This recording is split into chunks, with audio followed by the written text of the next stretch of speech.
everyone, welcome back to So From Home, hosted by me, Nikita, where I interview my classmates studying fashion at Edinburgh College of Art in their final year. And today I'm joined by Katie. So Katie, if you want to introduce the name of your collection, your full name, and 3 to 5 words which sum up your collection. Hi, I'm Katie Griffith Morgan. My collection is called Through the Lens, and 3 to 5 words that sum up my collection are playful, elegant, graphic, distorted, and precious.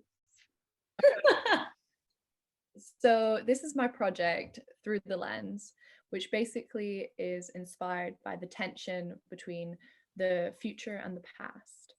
And it's also inspired by the gaze as a concept.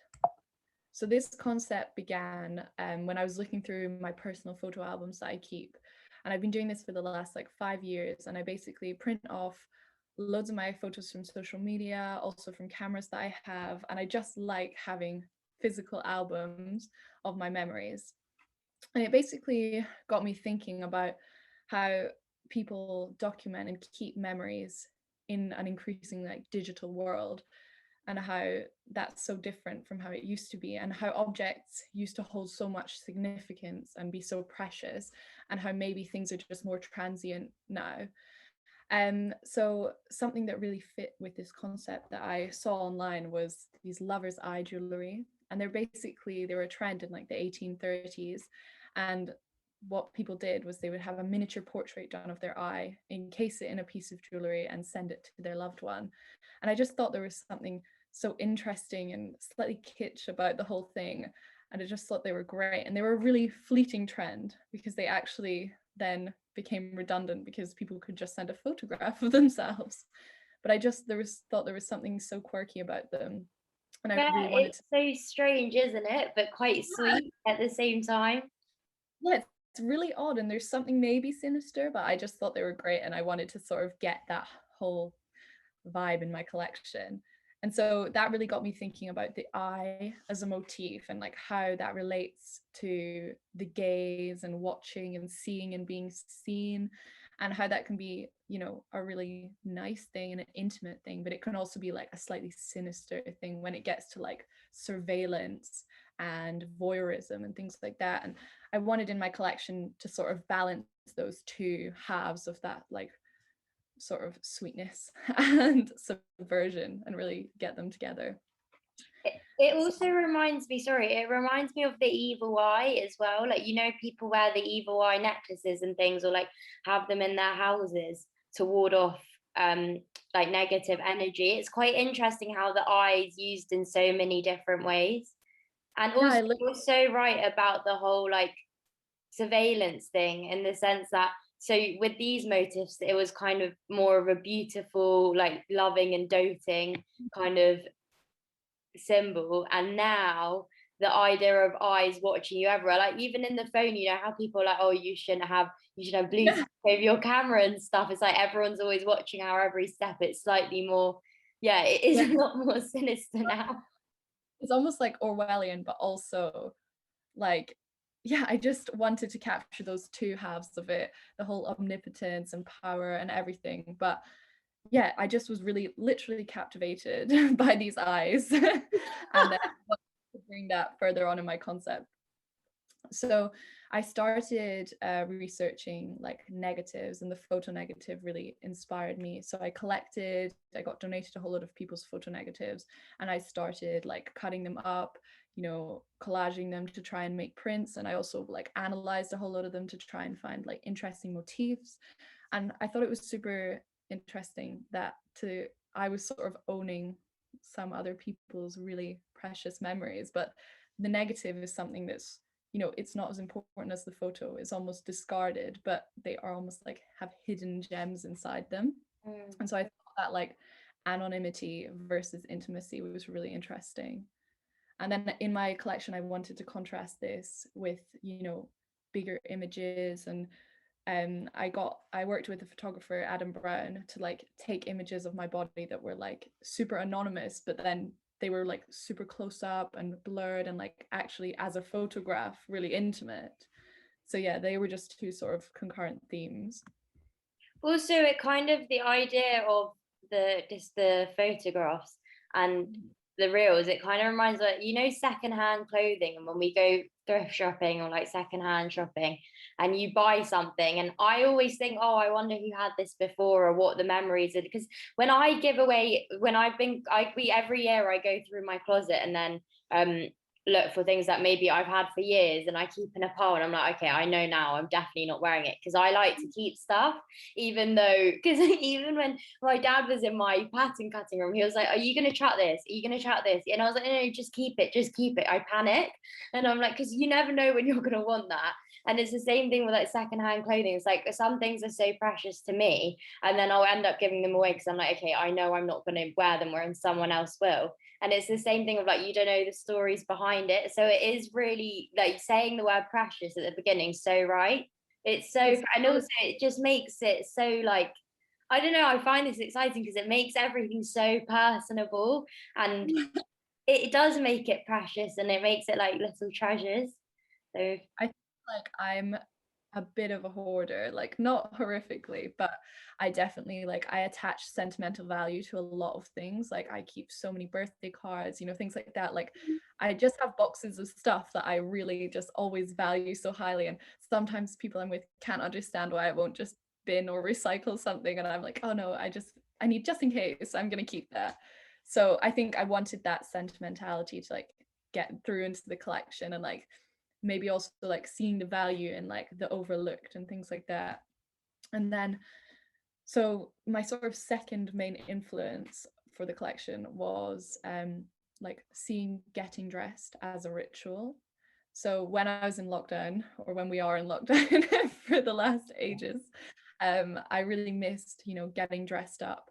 And I sort of started to analyze like, why was that and what made me feel that way? And I think really it's like the actual process of getting dressed can be really therapeutic, and sometimes it's actually more enjoyable than the actual wearing of the garment. Like it's the putting everything together. And so I was thinking like, how do you translate that ritual into physical clothing? And I thought about like how the wearer manipulates the clothes, how you move things, you touch things, you twist it, things like that. And I started thinking about belts and brooches and like how hardware enables us to interact with our clothing. And if you see the dress in the bottom left corner, it's called La Robe Sylphide, and it was a French dress designed in like the early 1910s, and it was scandalous at, at the time for being completely too figure hugging and risque. But by today's standard, it's quite conservative, really. But what I thought was interesting about it was it has these, you know, almost sheaths of fabric that are swaddled around the body and attached with big brooches or big bits of embroidery. And I thought the idea of like hooking up and suspending fabric was really interesting. So that led me to experiment with like the draping that you can see on the center and the right of the page. And I think this is how I work best. I'm a really physical designer. I like physically moving fabric and playing around with it. So I thought that this dress just sparked my enthusiasm to go and do that. So that's how I got started and like got all my ideas out off the paper and into physical world. I like seeing people work on the stand, because I think until this year I used to always work flat, and then seeing, you know, especially when we're in studio, seeing other people and how they work and working on the stand, I was like, okay, no, I'll maybe just go for it. And it is, you know what, sometimes it is nicer to work on the stand, because you're right, you can see it physically coming to life, and then it starts sparking loads of different other ideas, even if it doesn't work, because it doesn't always, well, most of the time it doesn't work the first time, does it? I also think it encourages you to be a bit freer, work a bit bigger. And like when I do flat pattern cut, it's normally when I've got something very specific in my head that I just want to make. Whereas when I want to be creative, I tend to just go for it. Also, you know, you're saying like the whole ritual of dressing up, and it's quite interesting. You said something of, you know, using the jewelry and stuff, and everyone wears it in different ways. Because if you're wearing, for example, a shirt, and someone else is wearing a shirt, and you know when you see all these style magazines, or you see people styling clothes in different ways, it is really interesting how someone can take one thing and another person can take that same thing and it looks totally different because of how they've gone and worn it. I just thought that was super interesting, like the actual connection between the wearer and the fabric, you know, like, I don't know. And so to go alongside all my, you know, soft feminine drapery, I really wanted to bring in a sort of harder element to the collection. And I knew that I wanted to use leather, and I also wanted to find a way to translate the images from my negatives onto fabric, but I didn't really want to use printing. I wanted to see if there's a way that I could almost do a sort of like engraving, or a way that it would be a monochromatic, almost like an etching. And I found for me the best way to do this was laser rastering on a laser cutter. And I started experimenting and playing around and found the perfect way to do the files and everything. And basically, these are some of the textiles that I developed. So the left one is on leather and then the right is on denim. And yeah, I just love the effect. I think it's quite sort of, it adds that slightly more, you know, sensual and, you know, maybe slightly ominous vibe to the collection, which I thought was interesting. You said this was also from a wedding photo, didn't you? The one on the left, which is quite interesting because, is it the one on the left? Yeah, that is a wedding. It's on its side though. It's quite interesting though, because it's like weddings are often, I don't know, there's something quite pure about a wedding, yet when it's etched onto this, lasered onto this red leather, it turns it into something quite sexy and almost like forbidden, which is quite cool how you flip the script on that. I think that's really nice to see. And also, the thing that was sort of ironic is the file that I used to etch this, if I just kept it as it was in the negative, when it etched on the leather, it would have been like the right way around. It wouldn't have been inverted, the color. But so I really like the whole inverted effect. So the bride is like all black and then, you know, the suits are white, because I wanted it to actually look like a negative. So I ended up flipping the file, inverting the files so that I could get the right effect on my leather. But I just thought there is something quite creepy about it. But also I do get a sexy thing, and I definitely like, as a designer, I like doing that whole feminine, you know, relaxed and flowy look, but I really always like contrasting it with something a bit edgier and sexier. And then yeah, so the next part of my collection development was to develop my hardware. And I wanted to have hardware inspired by the lover's eye, but I didn't want it to look super historical, because it would have, you know, I could have quite easily, you know, got pearls and painted, but I wanted it just to allude to the lover's eye and not be completely representative of it. So as I've said, I've been super interested in sort of 60s, that like retrofuturism, and like that cardan necklace, which I've got in that picture in the black and white. So I wanted to create something like a little bit retro looking and playful, but without looking costumey. So at first I got the buckles, I cut them in wood, but then I moved on to using perspex just because I thought that it gave it a slightly more futuristic look. And then I paired the perspex with metal beads to add that precious vibe, but also it's not incredibly precious. So I did want it to be playful in the way that it sort of makes you think of jewelry and stuff, but it's not fine jewelry in any way. And using laser cutting, which I've used throughout my whole project, I find so useful because I can cut it to any shape, any size I want. I've made them super modular, like I've got chain that can connect. If I have a garment that I specifically want something to hook into something, I can measure it and cut the exact hook that I want. So that's been really useful as well. I think you're definitely right. It's quite fun.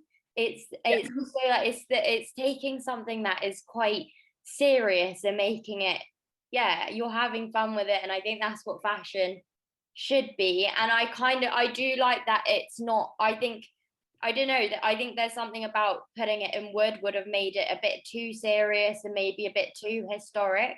Whereas doing it in this perspex vibe, it is like, yeah, it's taking something that's so meaningful, but letting someone have fun with it and putting a modern spin, because everyone's really into perspex and acrylic detailing in jewelry at the moment. So I think it's on trend.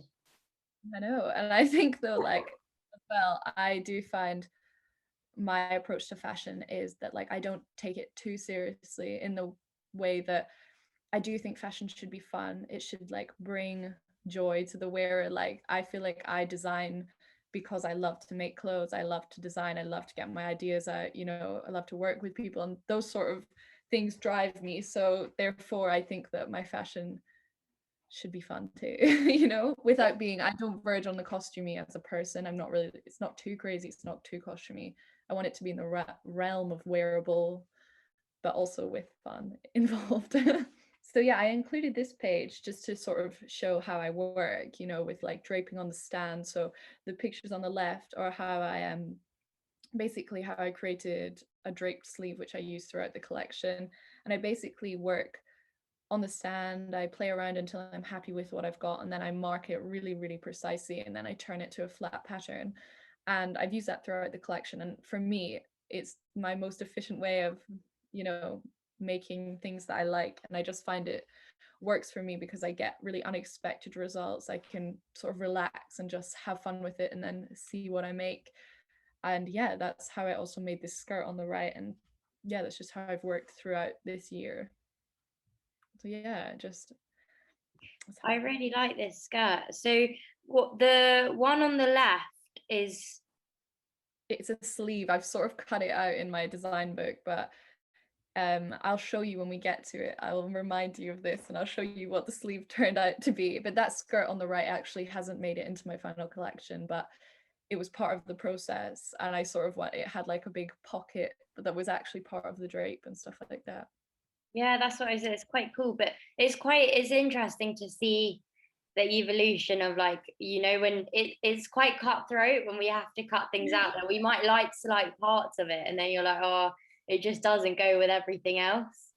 I have made an obscene amount of twirls, honestly, but I like making a lot. I work quite fast, and you know, I quite like just keep it moving until I find exactly what I want. So that's been really beneficial, just to like really get my inhibitions down and just enjoy making, and then I find what I like out of everything I've made, sort of, and that's how I work. And so these are two of my textile, just a bit more development there for you to see. So the one on the left is when I started turning this leather etching and trying to relate it to the photo negatives more. And you know, initially I'd actually considered using physical photo negatives and, you know, binding them together, sewing them together, but I just thought it was a bit crafty and a bit too obvious, and I wanted to translate this whole idea of the negative and photography, but in a slightly more, you know, abstract way and not so obvious. It is. It's not. I think if you'd used the film, it would have been way too literal. Whereas this, it alludes to it as well, and it's like you put your own spin on it. You've got the eyelets, and even like, you know, if you compare that picture with the one where you use the strips, then Yeah. it actually looks really similar in that sense, and even more positive is that leather when you actually wear it is soft. So Yeah, and it's wearable. It's actually a real garment, you know. So yeah. and then on the right is an etched pinstripe denim. I love pinstripe. I love the effect of it. It really also made me think of like distorted lines and that linear quality of photography and things like that. And then I just wanted, and I worked out a way that I could etch onto it. It's very delicate, this textile. It's much less hard wearing than the leather, but I really wanted that softness to contrast with my more like industrial side of my collection. And that's actually a photograph taken of my hands in the shoot that I did with Adam Brown. And it was interesting because I wanted that to relate to the gaze and the whole idea of intimacy. And then I did some reading recently, and it was talking about the female gaze versus the male gaze, and how in women, when they're looking at a man or a person that they find attractive, they often focus on the hands. And I thought that was super interesting, that it almost happens subconsciously, but that, yeah, I just thought it was That's nice really interesting. Yeah. It's different. It's in. I wonder. Well, I don't wonder what the male gaze, what they were focusing Yeah. on, but it, but yeah, but it's quite interesting to see the difference between, you know, female and men, in the sense that I don't know, I feel like now, because we're in this age of empowerment and female empowerment, and we're all, I think, as women, very independent compared to years ago where they weren't allowed to be. And so when we think about things like intimacy, I think we think, no, we're at this age where we're in charge now, and we're just like men in that sense, that we can do what we want where we can. But it's still quite, I don't know, it's still quite interesting how the way we look at things as being intimate is still quite different to the way men do, like regardless of what we want. And in terms of like equality, of being like, yeah, I can do what I want just like a man can, and I shouldn't be judged for it. Within that, it's still like we've got that softer side of us, of still like things like we prefer slightly intimate sides. That's why, like, for example, when you look at things like, I don't know, you've got different porn websites for men and women, and it's like the when you, if you research the difference between the two, it's like ours is always a lot more intimate and softer.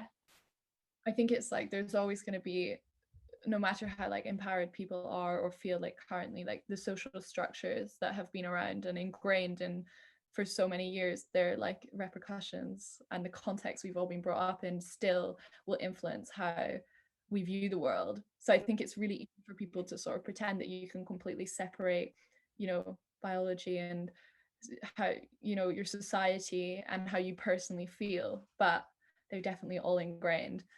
But I do agree that like reading into the female gaze and the male gaze does make you realize how much maybe our ideas of intimacy and sexuality have been maybe like not manipulated, but caused by how we as a society think. And maybe men, or to generalize, at their most basic, you know, biological, they are similar to women in how they think. And maybe it is just the way that our society has been structured for so many years that has almost like forced this idea of what sexuality is and what intimacy must be. But yeah, I don't know. Yeah, it's super interesting. It's almost like a completely different conversation, but it's yeah, no, it is something I'm super interested in. yeah, because it's kind of, it's like you're right, it's like, is it down to biology, so is it down to hormones like testosterone and estrogen, or is it genuinely down to the way we've been conditioned from like centuries ago to now? Because Both. yeah, I yeah, think that was exactly. pay grade. I think Literally. that I have to do some more research into, and I think maybe, but yeah, I agree with you. It's probably both. I really But like this. It's also kind of, the print's really abstract, but then you can see like the small details, like the lines on your fingers, and then like you've got the nails as well. So it's something really, it's soft as well. It's very soft, and with the fabric on the left, yeah, I really like the juxtaposition. I think it works really well because it's not too, you know, when sometimes things are too juxtaposing, it doesn't work. But there's like that right balance between the two. I think they're like, they link thematically, but they don't look too similar. And that's why I wanted like almost like I wanted a really clear overarching like mood and vibe and aesthetic to my project. But within that, I wanted to play around a bit with how I used it and how I executed it. And I agree, it is soft, but it's also graphic, you know? Yeah. And so moving on to my sort of manufacturing and toiles and everything, this is how, on the left is how I've developed my hardware since I last showed you. And basically I wanted to incorporate the etching into the hardware. So I've added all of these linear etches into my perspex just to give them a bit of depth and maybe bring in the slight like ornateness that was in the lover's eye, and the preciousness really amp that up a bit. And I also have started using them more dramatically, and almost like thinking of them not simply as buckles, but maybe of that line between unnecessary feature, like decorative sort of thing, jewelry, buckles, and then some is functional, some's not functional, basically. And then this dress, no, it's not a dress, this coat on the right, it's just an example of like, I think my design ethos of like that soft drapery, mixed with some bit more of the graphic textiles. And this piece by itself is super soft and draped, but I wanted to like mix it across the collection with slightly harder, more masculine pieces. And the sort of, I wanted that real slash neck sort of simplicity, and I was really inspired by like 50s couture as well, like Balenciaga and things like that, and just the drama, the drapery, but the simplicity, if you know what I mean. Yeah, it's super elegant. I also love the etching because it's still got that personal feel of how, you know, like the spacing between the lines is Yeah. as if someone's hand drawn it. I think you must have drawn it and then scanned it in. And it, yeah, that's why I love it, because it has got that hand drawn element. It's got that personal feel rather than being so perfect. Because when things are so perfect, sometimes it's like, oh, I don't know, someone hand doing something feels like there's so much more care and effort that's gone into it. And, you know, even in terms of like actual price and like that being hand done makes it more luxury, I think. I think in my collection as well, I've really wanted that whole craftsmanship, handwork, but I don't want it to look too crafty. So, for Yeah. example, I know I could have physically sat there and etched a picture, but I didn't want that to be the aesthetic look. I wanted it to look quite digital, but then I want those elements of like, it still did take me ages and ages to do, and it took a lot of time to make. It's just in a slightly different way, if you know what I mean. Yeah.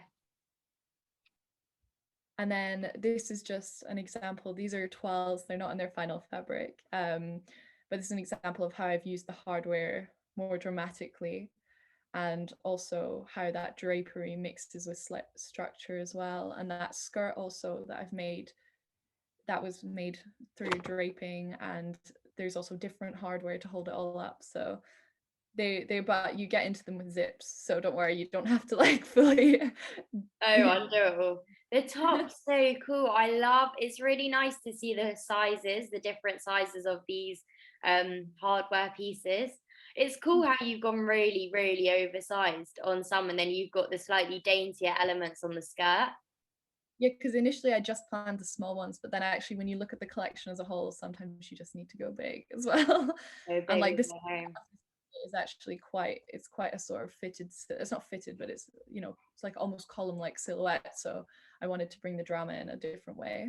Mm.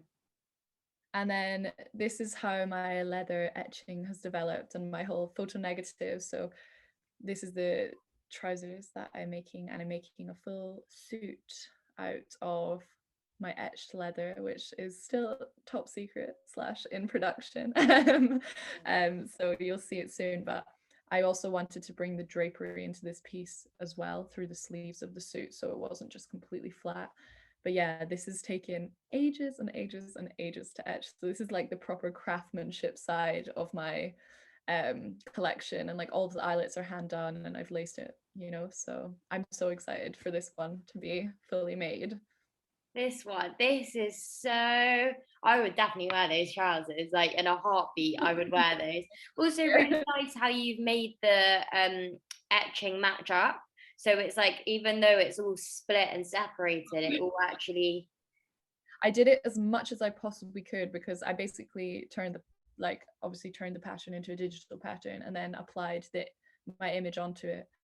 But there's only so well you can match it, but that was the best I could possibly do. And I wanted it to be like a continuous image, but split up by the panels. I just like that sort of organic side of things. So yeah, I really am excited to see this. Yeah, it looks so great. I'm excited to see that. Also, I really like how you've actually styled your garments, like with the cute shoes, all look really nice. Well, these shoes are in progress, so this is just a prototype. And I actually got these shoes on eBay for £1.95 because Really? yeah, if you just honestly, I emailed the woman being like, can I please like have them? Can you stop the bid? And I didn't ask for them that low, but she just gave them to me because I said I was a fashion student, and so they were super cheap. And then I'm basically in the process of customizing them with my buckles and things like that. So I love the styling aspect of it too, and I love accessories, and I love having fun with accessories. So I'm excited in the next few weeks to really play around with them. And yeah, those ones are still in progress, but it gives you a good idea of what's coming. And then the top Styling's is definitely one of the most exciting bits. Like, you know, the photo shoot that we all have to do for our lookbook, and you get to actually style the outfits how you want them. That's, I always think that's so, I don't know, it's like even when we're illustrating as well, to like illustrate with the jewelry that you would put with it, or the hats or whatever it is, I think that's elevates the excitement, like even the, down to the makeup as well. yeah, I'm so excited. I'm working with a photographer and stylist for that as well. So she's helping me out with some of that side of things. But she's great as well, and we really bounce off each other. So I'm really excited to, yeah, the shoot's going to be so fun. I just have to finish this collection first. Oh, mate, like it's taking a very long time, isn't it? And then this top on the left is, it was the first sort of final garment I've made. It still needs some of the finishings done. But that's using the etched denim. And in person, the hand is slightly brighter actually. But the denim also has, I love the pinstripes because it means the drape is even more like enunciated, just because of how you can see how the fabric is moving. And those sleeves are actually the sleeves that I was draping in the side. They have quite a lot of volume at the back. But yeah, and then that's my last sort of twirl to show you, or thing to show you. And then this is my current lineup as it is. I work by illustrating really fast on Photoshop and just collaging and things like that. So I haven't got my final illustrations there, but this gives you a good idea of what it's going to look like. So we're making 4 looks. Which of these 6 are you making? I am making look 2, look 3, look 4, and look 6. But the thing is, I had some black leather donated at the start of my project by the Scottish Leather Group. So that if I have time, I am going to make that into look 1, the bodice in look 1, like with, and if I also have time, I will make look 5. But that's being very ambitious. I just feel like one of those people that just always wants to make more. So we'll see. But yes, the ones I am officially making and that will be shown at Graduate Fashion Week are 2, 3, 4, and 6. And then look 6, the big coat, will have a big etched hand on the back as well. So that's maybe more business in the front, party in the back. So you know the fabrics for look 3 and 6, the kind of greyish, is that pinstripe that you're doing that in? So yes, 3 and 6 are the pinstripe as well. I just haven't made them up yet. So yes, so that is all the pinstripe look. And then the white is like a suiting fabric. And then in look 2, the white is also hopefully going to be mixed with this Napa leather that I've got. I just have to work out the paneling. So yeah. And are you making the bags? I have a twirl and I'm planning to make the bags. So we'll see. I've made the buckles for them and I'm hoping to use like the offcuts of the leather from the suit and like etch them on. But I might only have one done for the photo shoot, but we'll see. So good. I'm so excited. This is amazing. I love red and black. I love it's so bad. A lot of my wardrobe is. I love color, but then you know when you want to just feel like you want to feel good about yourself. It's like red and black's always like it's so sexy. I wear exclusively black, basically. No, I do wear other colors, but I did have blue in it for a while. But because of the sort of extra colors you get when you etch the fabric, you almost get like a second color from the etch. It was just too much, and I decided like I really wanted to evoke the whole idea of like a dark room in photography. So that's why I've gone for the red, black, and some white in there. That's what it reminds me of. Okay, so this is really silly, but I was thinking of you know The Crown, and I think it was more. Have you seen The Crown? I haven't seen the most recent stuff. Okay, so there's in The Crown. There's I think it was Princess Margaret, I think, and when she met that guy, and he was a photographer, and then you've got his dark room, and it literally reminded me of that when he hung up all the film, and I was like, oh, that's so cool. That's why I did the ombre trousers, because I thought that really worked with the whole idea of the dark room. So yeah. And the top with the big buckles is also going to be in that ombre fabric too, which I did, like I printed. Oh, cool. Okay, so what was that printed onto? What material? On like a silk sort of satin, but it's a poly one. Oh, very nice. I'm excited. Okay, so do you want to stop sharing your screen and then we can chat about your collection? There we go. Okay, so I'm very, very excited. I would definitely buy a few pieces from the collection if it was made. Um, so in terms of inspiration, it came from being personal to you. I think it's quite amazing that you actually print out all your most of your photos from social media, because I've always been someone who's wanted to do that but never got around to it. But is there something that excites you from looking through photo albums more than just like flicking through your phone? Yeah, I think like with my phone, there's so much crap in there. Also, just like so many photos. I've got like over 30,000 photos on my phone. So like I can't find the good things. And it's Storage.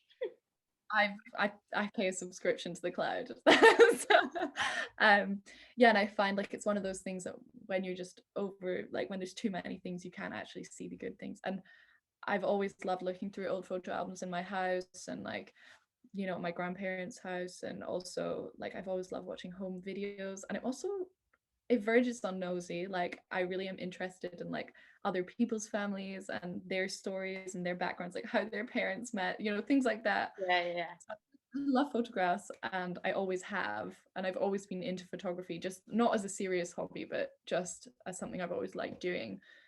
So yeah, that's just where the photography side of things came from. And the albums just comes from, sometimes I actually genuinely just like sitting down and looking through my albums.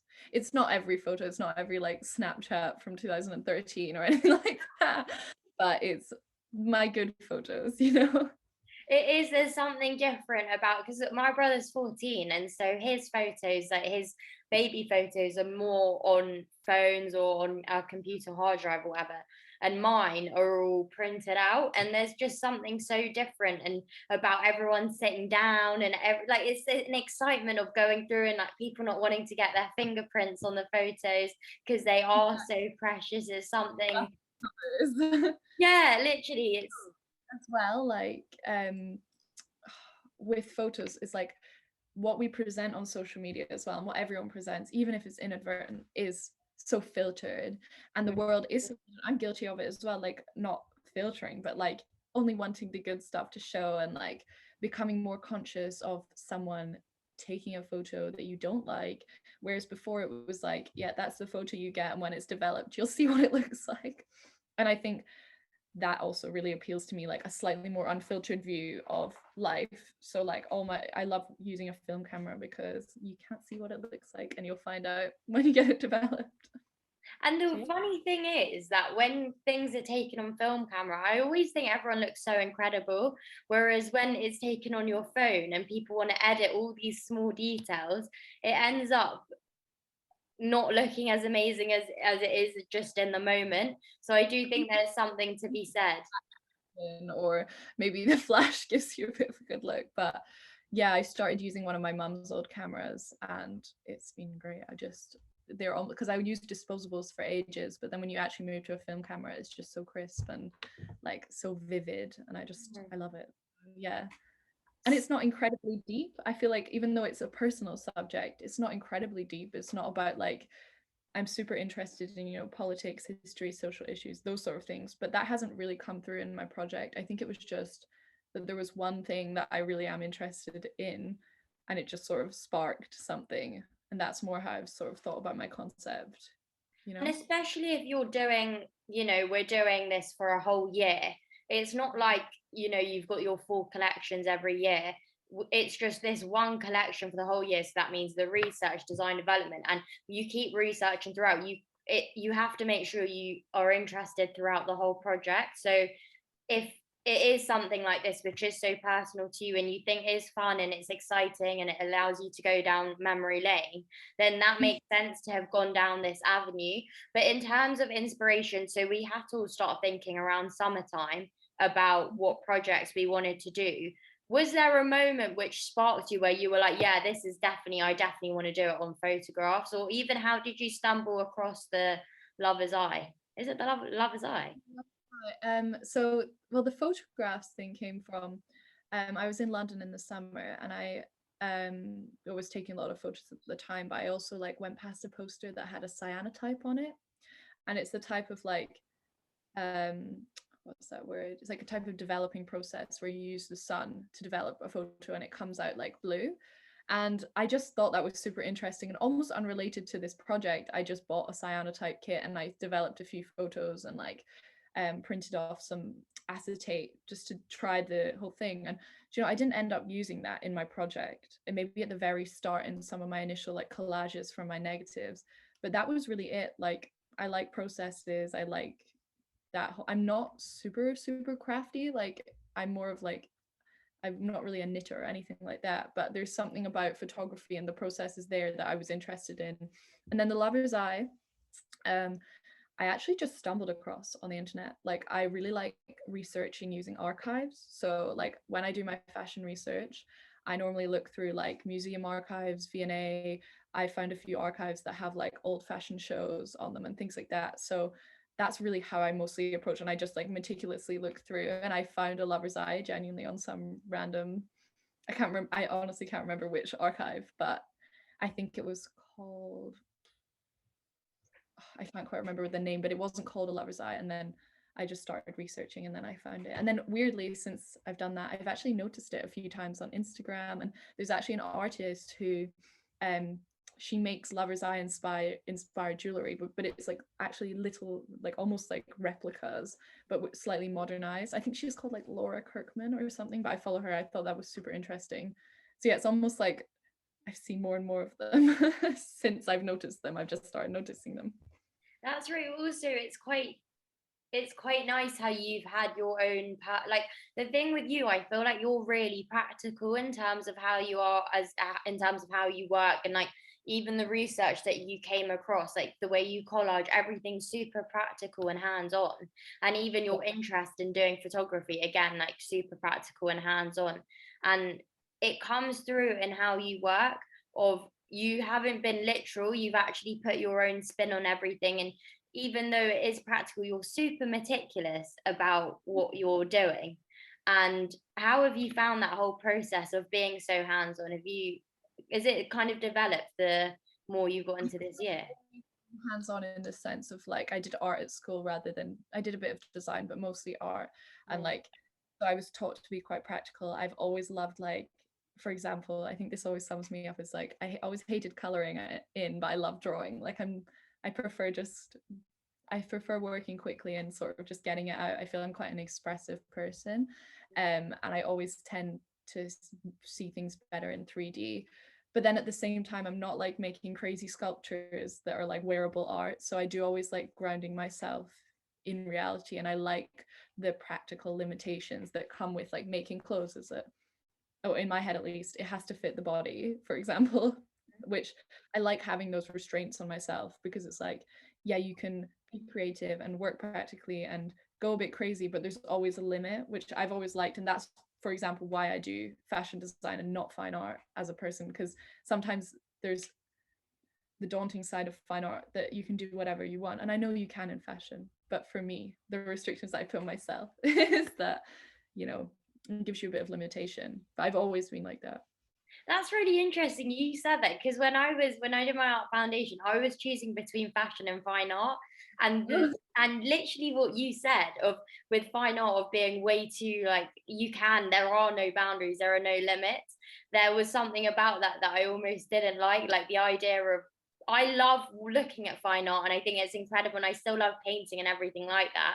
But in terms of fashion, like the idea of being able to wear it, I think was so fun. And I think, when there's like, you get a gut feeling of like with fashion, like I think from young, I think a lot of people are like, oh, I love this, whatever old you are, you get that from young. And what I think so cool about what you've done is it's been sparked as well from lockdown of the idea of dressing up. And it's small things like this, like today, for example, of everyone, when we've been doing these interviews, people have been putting on nice outfits, or whenever we're having our, even like tutorials with our teachers, like sometimes then I'll make an effort, or anyone will make an effort. And it's that idea of, it is that, you know, when you're going out as well, or you're going to a club or a bar, I always think the idea of getting ready is sometimes more fun than the actual event itself.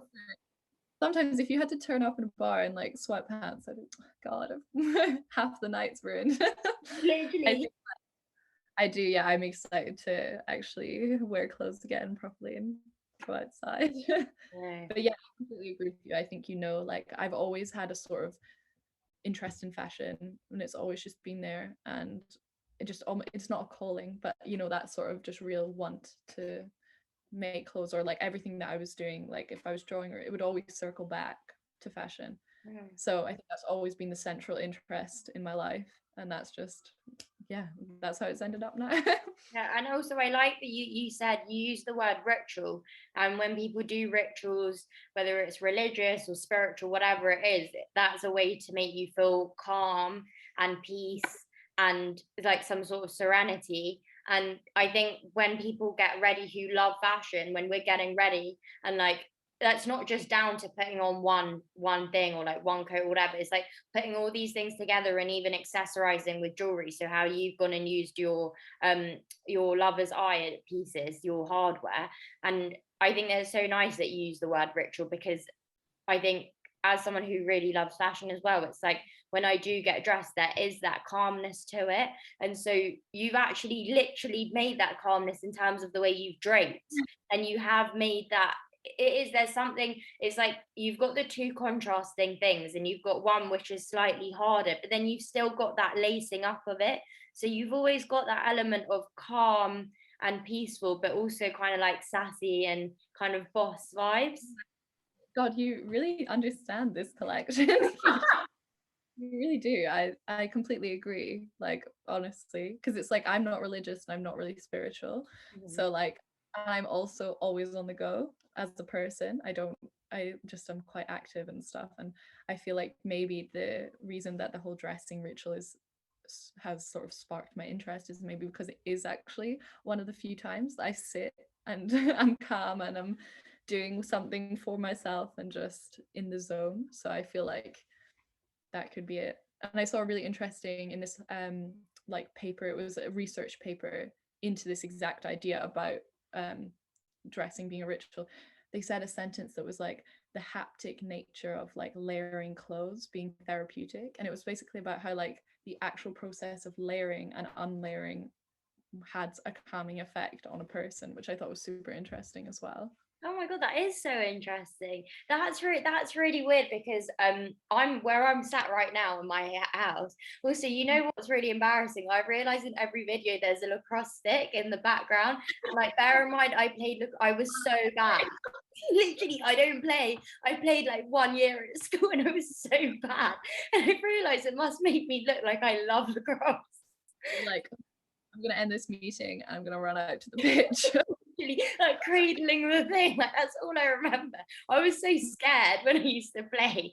But the thing with the dressing things, like where I'm sat at my desk now, like on the desk I've got these two jewelry stands, and whenever and I've got boxes of jewelry, and I love wearing like Indian fake jewelry and just like piling it up. Sometimes I think it's quite fun, but it always, whenever I feel really stressed and I'm sat at this desk, I will start playing with it, or putting stuff on, and my mom would be like, you've got to put on so many different things through the day. Or even like when I'm feeling really stressed during the day, and at the end of the day I'll sometimes lay out my outfit for the next day. Or like even though we've been at home, I'll be thinking in bed, oh, what am I going to wear tomorrow, and be like excited by it. And it's like, you're not going anywhere, but it's that idea of it actually being for someone who has, I have tendencies of being super anxious. But that's one thing that like calms my anxiety is the dressing. So I like that you've thought about that through your collection. There's something kind of like, even though you said it's like super deep, like there is like an emotional connection to it, and I think it is deep in that way. And I was thinking, like, there is often a stereotype that if you like dressing up, you like taking care of your appearance, or taking care, you know, if you have fun with fashion and makeup and you're extravagant in that, is more what I meant, then you're maybe shallow or vain or things like that. And there's definitely a fine line, but also I sort of wanted to flip that whole narrative, and it's like, yeah, it's not really about, yeah, you might be performing to others, you might be doing all this thing within the social structure of what life is about, but it can also, even if you are performing or whatever it is, it can also be a therapeutic thing for yourself. And also, life isn't that serious, so you may as well have fun with fashion while you're here. You know, with like certain art subjects, so like, for example, whether it's photography or fine art or whatever it may be, if it is something that starts off as like social and really serious and political or emotional, the outcome kind of conveys that emotion. Whereas with fashion, even though you've got that emotion conveyed throughout, it's still always like quite a fun, playful outcome rather than sinister, which I think's kind of like, there's, I don't know, it's like a lighter interpretation of something that could be more deep and emotive.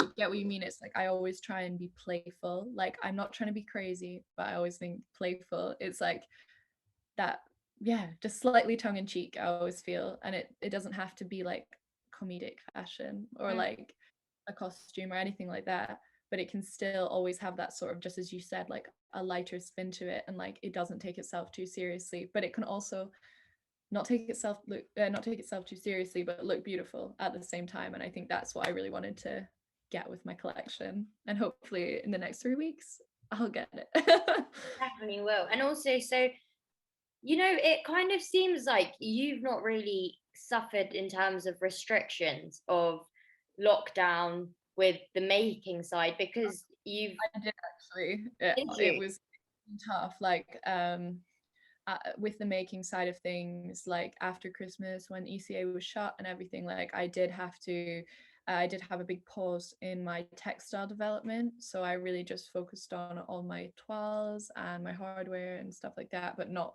cutting it. So I actually have had to outsource quite a lot of it.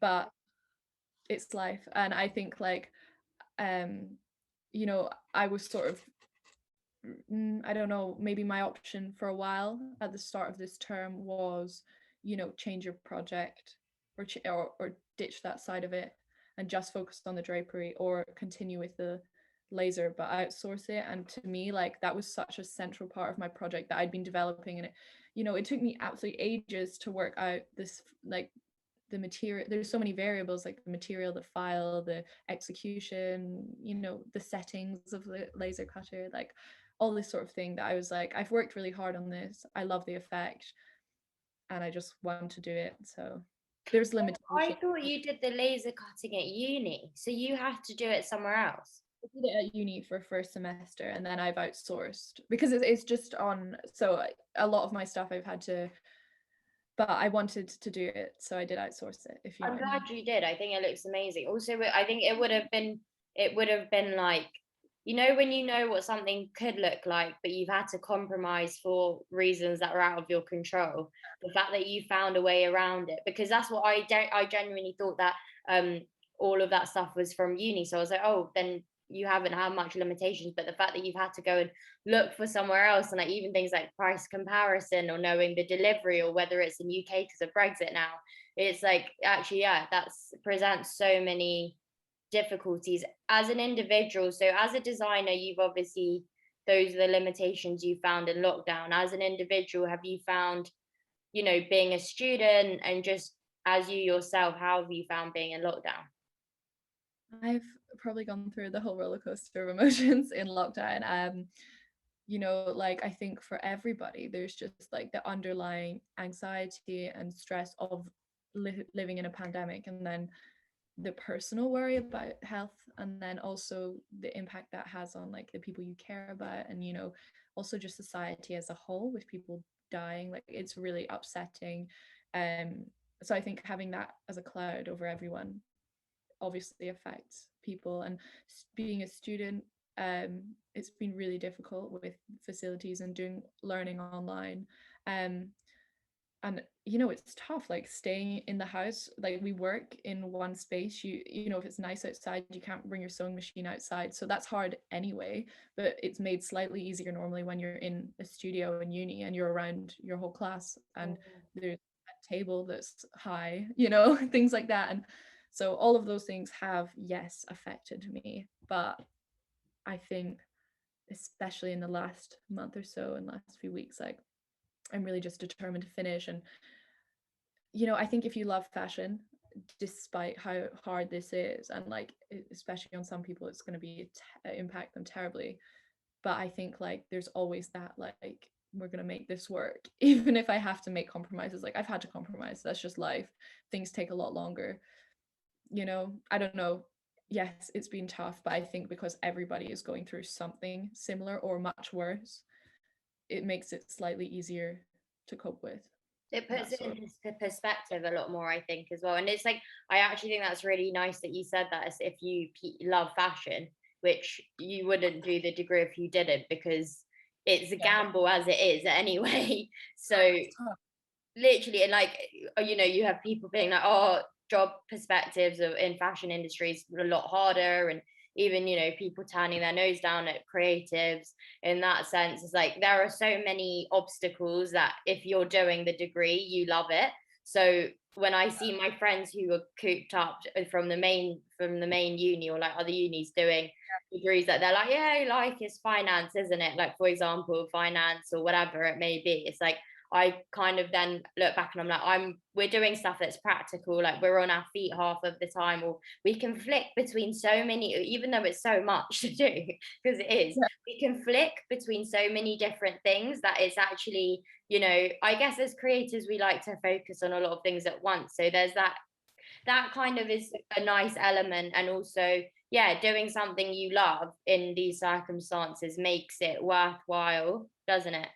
Yeah, and I think for a while it's so frustrating because it's not how you imagined your fourth year and making your graduate collection to be like. You know, that's a depressing thing, is, you know, it's that expectations versus reality. But then once I sort of got over that, yeah, it is different and you're just gonna have to get over it. Like now I'm much better, and it's just like, but I do think though I am saying that from a position of someone who can just, okay, I just got to get over it. Whereas, you know, this pandemic, like fashion is already quite exclusive, and I don't mean that, it's just like, you know, a lot of people can't afford to be buying materials out of their own pocket for this course, which is what everyone has to do, no matter their personal finances. But obviously that excludes a lot of people from even doing this degree in the first place. And you know, I think it's easy for me to say, yeah, just like the mental state, like you just get on with it. But you know, that probably wasn't an option for a lot of fashion students out there. And I do think like that's a massive issue within fashion education, is like, and maybe the fashion industry as a whole, is like, yeah. I think the creative industry is like a super exclusive one, because I think, you know, like things like the music industry is more accessible because, you know, you're using, you know, like the things like, you know, going to the studio and using the machinery that comes after. But even starting to record and do certain things, you can do a lot of things with basic equipment. But with things like fashion, it's like a sewing machine is very expensive. And for example, in this pandemic, we couldn't go to uni, so some people had to either buy their machines or had to think of other ways to, you know, make their fabrics seam together, for example. And it's like, you are so right, it is so exclusive. And it's, you know, if you compare us to an average degrees are buying books, we're buying material and equipment. Like you really rack up how much it is. Making me realize how much university access and teaching, you know, what our courses normally like, how much that does level the playing field, and how important it is to have access to good quality printers and tables and weights, and because everything adds up, you know. And yeah, it's a problem, but yeah, it's not very nice, is it? But it also, I think, yeah, we're just, all of our class is lucky that we've all pushed through and found the means in any way we could and worked jobs. And you know, I'm also lucky I've been furloughed for the last few months, and I've doing my collection, which is just maybe one benefit of the pandemic. So, but I am going back to work soon. But You had to put that one in at the end, didn't you? yeah, I know. Yeah, no, you are right. It is definitely like that. But so then, through this pandemic, what do you think you've learned most about yourself as an individual and as a designer? God, it's been so long that I feel like I've learned so many things. I definitely have become a bit more unapologetic and like, not rude, but you know, I'm just a bit more just to clarify. But just like doing what I want a bit more and standing my ground and just really doing what I love and like focusing on that, which I think the sort of isolation focus makes you focus on, like, what do I actually really love to do with my time? Who do I want to spend it with? And like, what's important to me? I think I've learned that I can cope with a lot and I can get through it all and come out the other side. So that's good. And also on a practical sense, like it's really forced me to like just make and make and make and make. And I think that's fourth year anyway, graduate collection, but it's made me realize how much I can do in a short space of time. Yeah. And you know, and also working with Sky, like we've worked together quite a lot in our sitting room, and even just having someone to bounce off with has been great.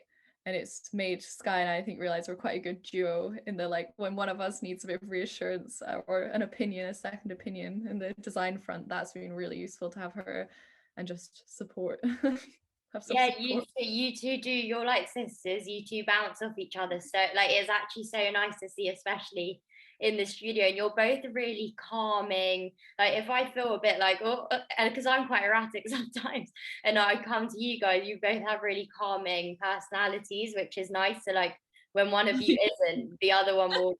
Yeah, the other one will calm each other down, which is nice.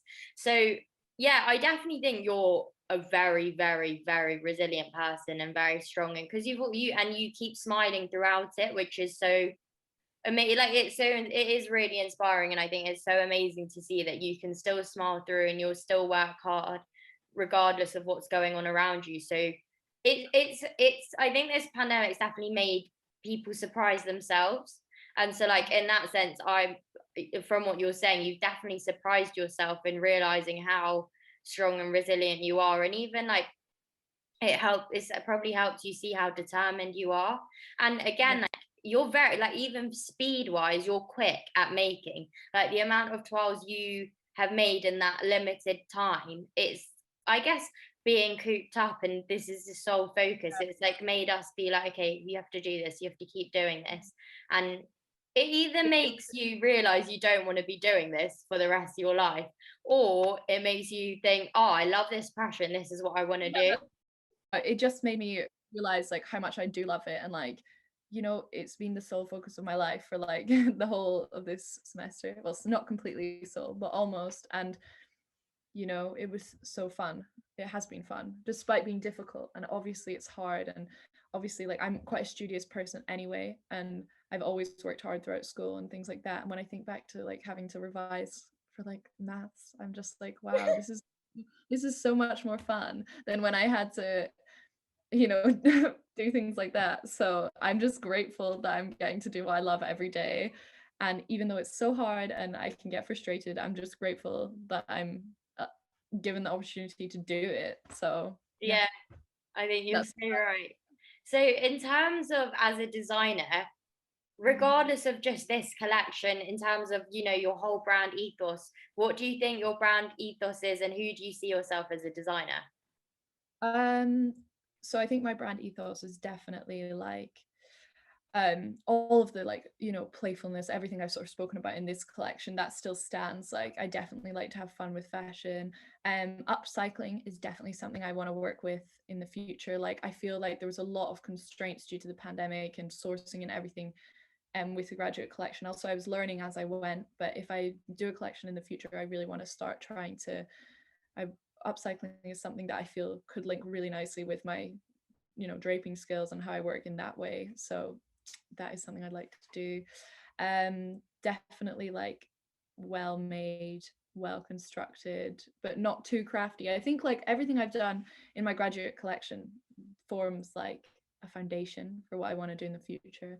I definitely would like to work for like one of the big houses and work as a designer, but I also, part of me also wants to maybe do my own thing and like do a master's or launch my own thing. So I'm just figuring it out now, but I definitely know that I just want to make clothes.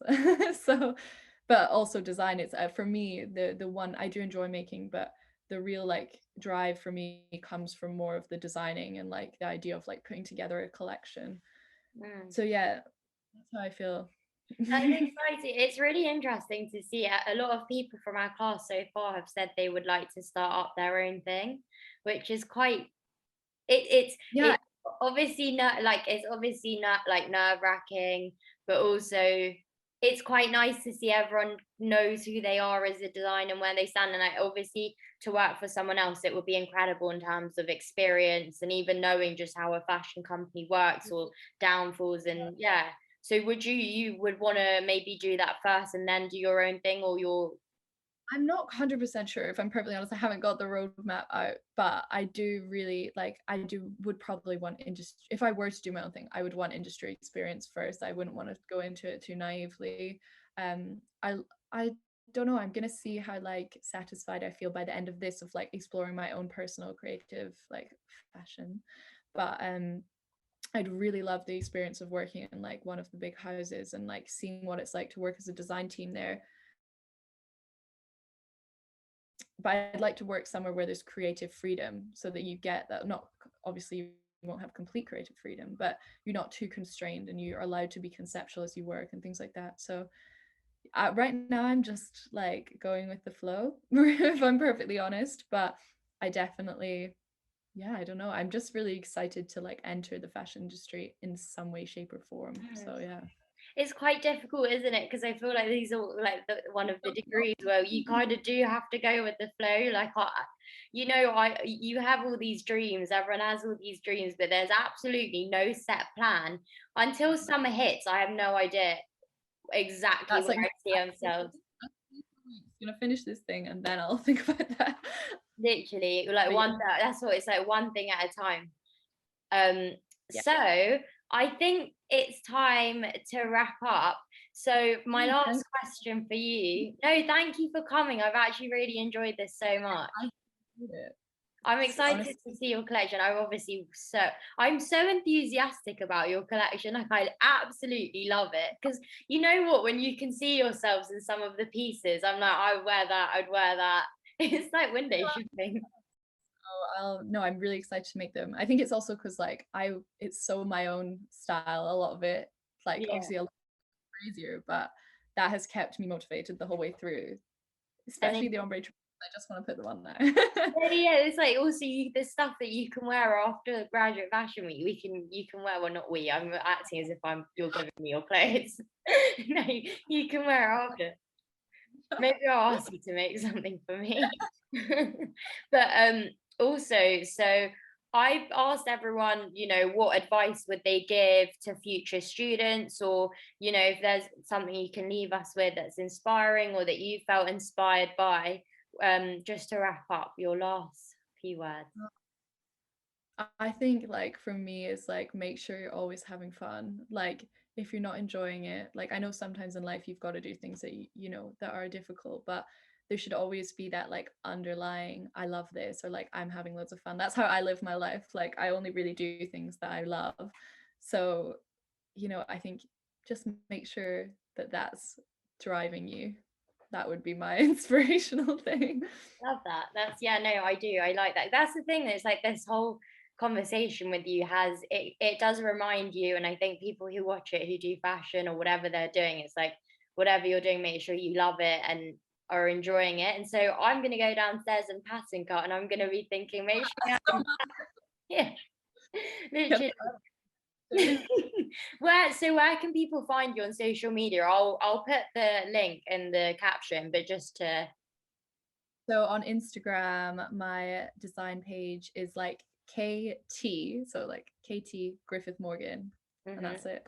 But I think that you might have to put that in there so people can spell it. Yeah, I will. Also, if there's anything you want to plug, because I've seen that you've been, making Sorry?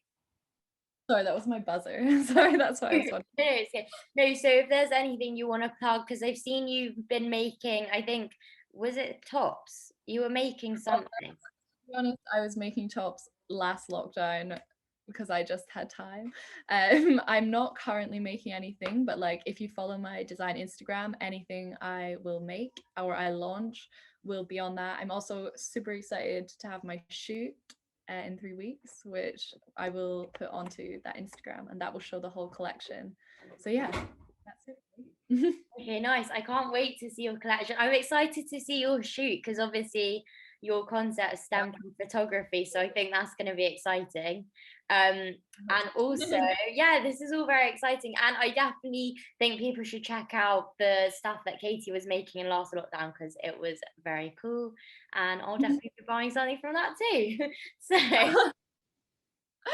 Okay, but that was great. Thank you so much for interviewing me. no, thank you for coming. I've enjoyed it. So yeah, thank you to everyone for watching. Like, subscribe, follow Katie on Katie Griffith. And yeah, thanks. Bye. Bye. Okay, sorry.